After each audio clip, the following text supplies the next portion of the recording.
सुधा समाधान।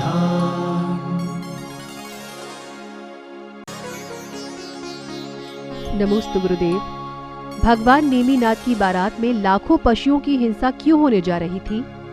वो कोई हिंसा नहीं थी, वो एक प्रकार की प्लानिंग थी। वो हिंसा का रूप नहीं दिया गया था। एक नेमिनाथ भगवान को वैराग्य दिलाने का निमित्त बनाया गया था। जैसे आदिनाथ को वैराग्य दिलाने के लिए एक और नीलांजना सौधर्मेंद्र ने भेजी थी, चला करके प्लानिंग के साथ भेजी थी कि जिसकी उम्र एक अंतर्मूल शेष है, ऐसी नीलांजना को नृत्य के लिए भेजा, चला करके भेजा, उनको वैराग्य का निमित्त बनाने के लिए। इसी प्रकार नेमिनाथ भगवान के वैराग्य के लिए एक प्रकार की प्लानिंग थी कि किसी प्रकार नेमिनाथ वैराग्य को प्राप्त हो जाएं, क्योंकि उनका वैभव, उनकी शक्ति उन ऐसे कारण बन गए जिन कारणों से उनको वैराग्य दिलाने के लिए सामने वालों ने प्रयास किया। वो मांसाहार न तो उस बारात में था, न बारातियों को मांसाहार था।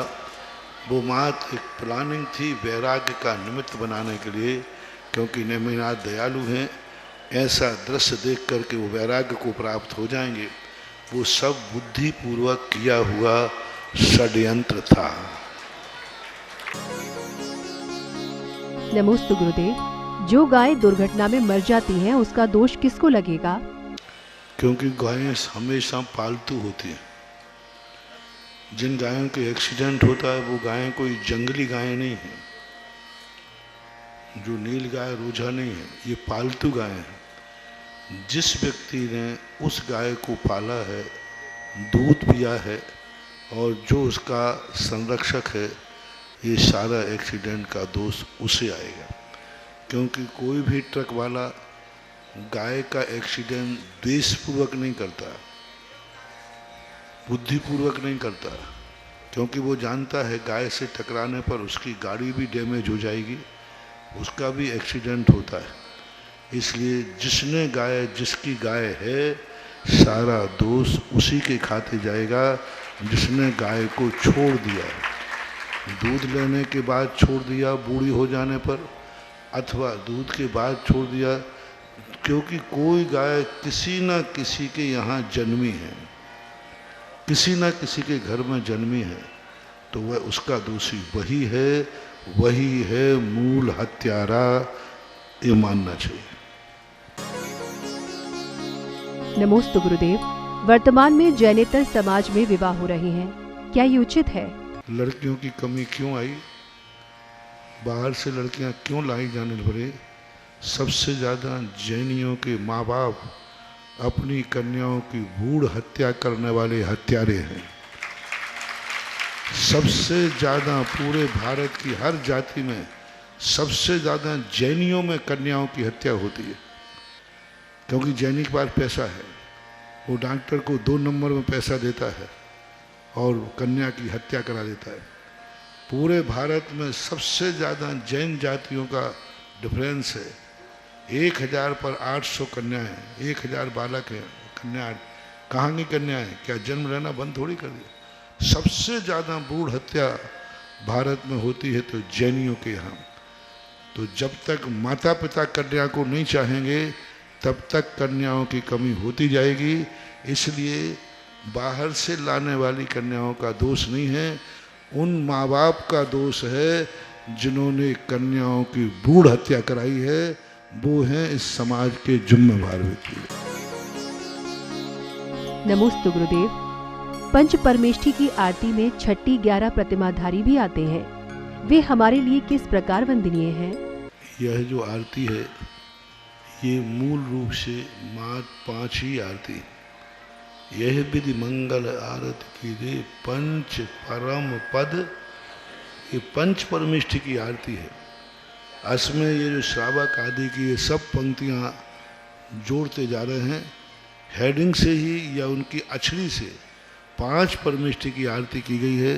5 परमेष्ठी के अलावा कोई भी लाइन उसमें जोड़ना ये लेखक के विरुद्ध है, आपकी मनमानी है, गलत है। नमोस्तु गुरुदेव। मंदिर में प्रतिमा विराजमान करने वाले को क्या पुण्य मिलता है? बहुत वाले उस मूर्ति को विराजमान करने में जितने लोग नमोस्तु करेंगे, जितने लोग उस दर्शन को करके सम्यक दर्शन प्राप्त करेंगे, जितने लोगों के संकट दूर होंगे, जितने लोग गंधोदक भगवान की भक्ति करेंगे, उस सब का पूरा छठा भाग, मान लो एक मूर्ति बैठ गई और 1000 वर्ष तक वो मूर्ति चली, 1000 वर्ष में कितने लोगों ने दर्शन किए, किस क्षेत्र पर, किस स्थान पर आपने बैठा लाया, उसका भी स्थान अलग पड़ता है। एक आपने गृह चैत्यालय में मूर्ति बैठा ली, एक दिन में कितने लोग दर्शन करते हैं? 10-20 परिवार के लोग, तो अब उतना ही मिलेगा आपको कमीशन। एक स्थान पर बैठा ला कॉलोनी में, तो वहाँ 500 लोग दर्शन करते हैं। एक तीर्थ क्षेत्र पर बैठा रहा जहाँ हजारों लाखों लोग दर्शन करते हैं, तो वहाँ पर उसके अनुसार 1000 वर्ष में कितने लोग दर्शन कर लेंगे, उनका हिसाब लगा लीजिए और जमा खर्च करके अपने बैंक में जमा कर दीजिए, उतना पुण्य लगेगा। साधारण नहीं है मूर्ति। अभी देखो यहाँ पर, अभी आज आहार के बाद एक महानुभाव परिवार, आलिया परिवार ने 2000 किलो की पीतल की मूर्ति विराजमान कराने का संकल्प किया। 2000 किलो कितने कराते हैं? पद्मासन मूर्ति, जहाँ अभिनंदन नाथ भगवान बाजू में पीतल का समूषण है, उस वेदी पर मूल नायक बन करके साइड में वेदी बनी हुई है, वहाँ बैठेंगे। तो अब देख लीजिए, पीतल की मूर्ति तो कभी नष्ट होने वाली है नहीं। अब उसकी उम्र तो अनमोल है, कालातीत मानो। और कभी यदि कहीं प्रलय भी आ गया और प्रलय में जमीन के अंदर भी चली गई और फिर प्रलय खत्म होगा, फिर वो जमीन के अंदर से निकलेगी, तब और उसकी अति। आज देखो हजारों साल पुरानी जमीन के अंदर मूर्ति निकल रही हैं और वो मूर्ति निकल कर पुनः विराजमान हो गए। पुनः ऐसी शक्तियाँ, ऐसी अतिशय लेकर अब जिसने विराजमान की होगी वो मूर्ति कितनी पावरफुल होगी। राजस्थान में ज्ञानोदय में आरेली में जो मूर्ति बैठी मुनि सुब्रत नाथ की, जिसने बैठा ली होगी उस समय तो उसके चमत्कार रहे होंगे। जमीन के अंदर से 51 मूर्ति का समोषण निकला और उनमें जो मूल नायक भगवान थे मुनि सुब्रत नाथ, आज वो सारे जगत के लिए हजारों लोगों के संकट मोचक बन गए, हजारों लोगों को शांति प्रदान कर रहे। और भारत की सबसे बड़ी एनर्जी पूर्ण मूर्ति है, अतिशयकारी मूर्ति है। अब उसमें जितने लोग, जिसने विराजमान किया होगा, आज भी उसको कमीशन पहुंच रहा होगा पुण्य का। और ऐसा मूर्ति बनते समय ही सब निर्णय हो जाता है कि ये मूर्ति कब तक कितना अतिशय देगी। ऐसा। नमोस्तु गुरुदेव। आचार्य कुंद कुंद भगवान के बारे में बताने की कृपा करें। परम पूजनीय कुंद कुंद भगवान, कम से कम उनके आगे शब्द, एक आदरणीय शब्द तो लगा दिया करो। कुंद कुंद ऐसे बोल रहे हो जैसे तुम उनके बाप हो। कम से कम महान आत्माओं का नाम लेते हो, श्री, पूजनीय, परम पूज्यवर, कुछ एक ऐसा शब्द लगाया करो। ये महान महान आचार्य हैं, महान पूज्य आचार्य हैं। कलिकाल में यही हमारे भगवान हैं। कभी भी भगवान का नाम लो, किसी क्षेत्र का नाम लो, किसी गुरु का नाम लो, उसके आगे पीछे एक सम्माननीय शब्द जरूर लगना चाहिए। ग्रंथ का भी नाम लो, श्री समय सार जी, श्री रत्नगढ़ साहब का आचार्य, श्री मूलाचार्य, ऐसा कोई शब्द लगाओ, जिनवाणी है। इसी प्रकार आचार्यों के नाम के साथ पूज्यवर कुंद कुंद स्वामी, श्री कुंद कुंद स्वामी, ऐसा कुछ ना कुछ आदर पूर्वक शब्द बोलना चाहिए। पूज्यवर कुंद कुंद स्वामी महाराज एक महान आचार्य, जिन्होंने 11 वर्ष की अवस्था में दीक्षा ली थी और 26 वर्ष की उम्र में वो आचार्य पद पर प्रतिष्ठित हुए। 95 वर्ष तक उनकी उम्र थी, 95 वर्ष तक वो जीवित रहे। दक्षिण भारत में पोन्नूर मलई नाम का एक तमिलनाडु में स्थान है, वो उनका जन्म स्थान माना जाता है। और इनकी माता का नाम कुंदलता था, पिता का नाम कुंदन था। दोनों को मिला करके कुंद कुंद नाम से प्रसिद्ध हुए। इनके गुरु जिनचंद्र थे। जिनचंद्र गुरु के गुरु मागनंदी थे। मागनंदी के गुरु अरहत बलि। इस प्रकार से परंपरा चली आई और मूल परा कुंद कुंद स्वामी की है और एक महान आचार्य के रूप में थे। जिनचंद्र के संबंध में ये कथा नहीं है, ऐसा कुंद कुंद स्वामी के संबंध में आता है कि कुंद कुंद स्वामी महाराज ने, ऐसा पूज्यवर जयसेन स्वामी महाराज ने पंचास्ति काय की टीका में इनकी एक किंवदंती कह करके लिखा है कि जब इन्होंने यहाँ से सिमंदर स्वामी को नमस्कार किया तो वहाँ से भगवान की वाणी में आशीर्वाद शब्द का निकला। तो लोगों ने प्रश्न किया कि भगवान, यहाँ तो किसी ने आपको नमोस्तु नहीं किया, अभी इस समय तो सभा में कोई नया आया नहीं, आपने किसको आशीर्वाद दिया? तब वाणी में आया कि भरत क्षेत्र में एक महान आचार्य हैं कुंद कुंद स्वामी, उन्होंने नमोस्तु किया है, उनको यह आशीर्वाद पहुँचा है। तब कोई देवता और विद्याधर लोग कौतूहलवश कि इतना महान आचार्य जिसको समोषण में भगवान की धुनी में आशीर्वाद आया, उसको लेने आए। लेकर के और कुंद कुंद पूज्यवर कुंद कुंद स्वामी को देखकर उठा के ले गए और जब विदेह क्षेत्र में ले गए तो वहाँ 500 धनुष की काया थी। अब 500 धनुष में 6 फुट कुछ भी नहीं है, ऐसे पैर की यहाँ तक रखेंगे, गांठ तक भी। तो ऐसा हाथ पर रखकर कहते हैं भगवान यही मनुष्य आकृति का एक कीड़ा है, हाथ पे ऐसे रखकर दिखा रहे। उस समय कुंद कुंद स्वामी पूज्यवत सिमंदर भगवान कहते, अरे ये कूड़ा नहीं है, ये भरत क्षेत्र के महान आचार्य हैं। ऐसा कुंद कुंद स्वामी के संबंध में पूज्यवर के मिलता है कि वो विदेह क्षेत्र गए थे, लेकिन इसकी कोई प्रमाणिकता नहीं है, किंवदंती है। नमोस्तु गुरुदेव। कर्मों का क्षय क्या पूजा भक्ति और तपस्या से होता है? सभी से करते हैं। पूजा पाठ से भी पापों का क्षय होता है, तपस्या से भी क्षय होता है। ये सब उपक्रम हैं। जैसे आप लोगों के धन कमाने के अनेक तरीके होते हैं, ऐसे कर्मों को काटने के लिए अनेक तरीके होते हैं। अनेक रोगों की अनेक दवाइयाँ होती हैं। कोई रोग किसी दवाई से जाता है, कोई किसी दवाई से जाता है। इसी प्रकार ये कर्म हैं, कोई किसी माध्यम से करते हैं, कुछ कर्म पूजा के माध्यम से करते हैं, कुछ भक्ति के माध्यम से करते हैं, कुछ कर्मों का क्षय तपस्या से होता है। तो इन सब की विधियाँ हैं, ये सब कर्म निर्जरा के ही कारण हैं। नमोस्तु गुरुदेव। ध्यान करते समय चंद्र स्वर और सूर्य स्वर को मन अनुसार कैसे बदला जाए? बदलने के तरीके उसके बहुत सारे होते हैं।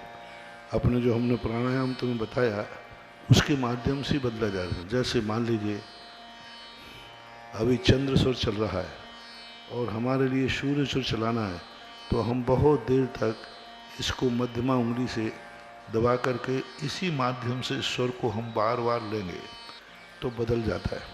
अथवा इस स्वर को बंद कर देंगे, कुछ देर बंद करने के बाद ये स्वर बंद हो जाता है। दूसरा, जिस स्वर को बंद करना है उस करवट से लेट जाइए तो वह सूर्य बंद हो जाता है।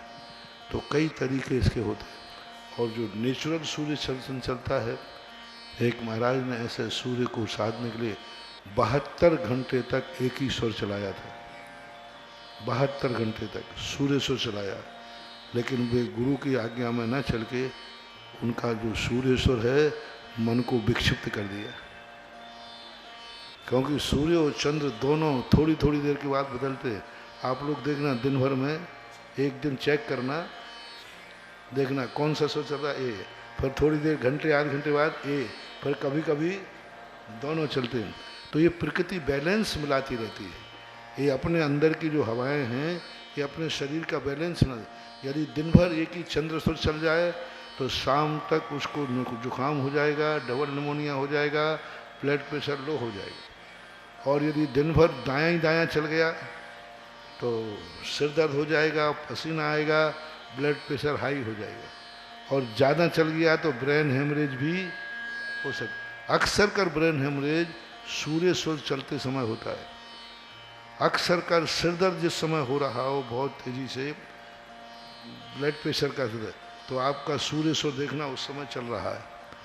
तो ये स्वर हमारे लिए बहुत बड़ी चीज़ है, हम पकड़ सकते हैं। इसका बहुत बड़ा ज्ञान पूज्यवर शुभचंद्र महाराज ने श्री ज्ञानानंद में लिखा है, और उसमें सब चीज़ें लिखी।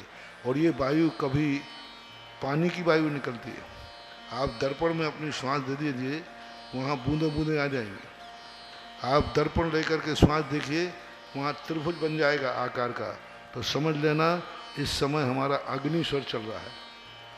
पानी की बूंदे आ जाए, भाप आ जाए, समझ लेना जल तत्व चल रहा है। उसी समय ऐसे तिरछी तिरछी ऐसी रेखाएं आ जाएंगी, समझ लेना वायु सत्य चल रहा है। तो ये तत्वों की पहचानने की पहचान उन्हें दी। निरंतर साधना करने पर यदि स्वर ज्ञान जिसको हो गया, दुनिया का हर ज्योतिष फैल है। क्योंकि हर ज्योतिष पत्रिका को लेकर के, हर ज्योतिष सूर्य को लेकर के बनाया जाता है, लेकिन स्वरों का स्वर तुम्हारा स्वयं का ज्योतिष है, जो कभी गलत होता ही नहीं है। नमोस्तु गुरुदेव। सूर्य और चंद्र नक्षत्र का निवास मध्यलोक में है या ऊर्ध्वलोक में? इनका निवास मध्यलोक की सीमा में आता है। मध्यलोक 1,00,000 योजन प्रमाण माना गया है। जहाँ तक मनुष्य की गति है उसको मनुष्य लोग बोलते हैं। मेरू पर्वत के अंतिम ऊंचाई तक मनुष्य की गति है। त्रियग में 2.5 दीप में मनुष्य की गति है, मानसोत्तर पर्वत। तो 45 लंबा चौड़ा क्षेत्रफल, 45 लाख योजन, और 1,00,000 योजन ऊंचा प्रमाण मनुष्य क्षेत्र माना जाता है। इसलिए भवनत्रक, ज्योतिष, चंद्रमा आदि ये मध्य लोक में आते हैं, स्वर्ग के अंतर्गत नहीं आते। इनको स्वर्ग कहते भी नहीं। नमोस्तु गुरुदेव। अच्छे काम करते समय नकारात्मक विचार आते हैं, उस समय हमें क्या करना चाहिए? जब व्यक्ति के मन में कोई बेईमानी होती है, जब व्यक्ति के मन में कोई क्रोध, मान, माया, लोभ होती है, जब व्यक्ति के मन में कोई स्वार्थ की दुर्गंध होती है, तब नकारात्मक भाव आते हैं। यदि हमारे मन में बेईमानी नहीं है, कोई भी किसी प्रकार का हमारे मन में स्वार्थ नहीं है, तो कार्य करते समय कभी नकारात्मक भाव नहीं आते, हमेशा पॉजिटिव भाव आते। इसलिए अपने मन को निर्मल कीजिए तो सकारात्मक भाव आ जाए। सुधा समाधान।